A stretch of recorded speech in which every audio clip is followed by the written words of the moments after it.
siamo sempre, come dire, sul chi va là, pronti a chiudere, a isolare quei casi che si presentano all'interno dei reparti, insomma. Al momento stiamo seguendo alcuni 2 reparti in particolare, vediamo un po' come, ma non ci stanno preoccupando, insomma, ecco. Tutte le misure di contenimento sono in atto, il personale sanitario ha ormai consolidato le procedure per controllare il contagio.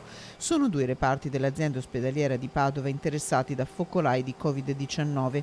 Uno di questi riguarderebbe la geriatria dell'ospedale Sant'Antonio, dove i casi sarebbero 6. Indagini sono in corso per capire quale sia l'origine del contagio, se portato dall'esterno, se dovuto alla presenza nel reparto di personale non vaccinato. Circa il 10% dei dipendenti dell'azienda ospedaliera non si è sottoposto alla vaccinazione anti-Covid.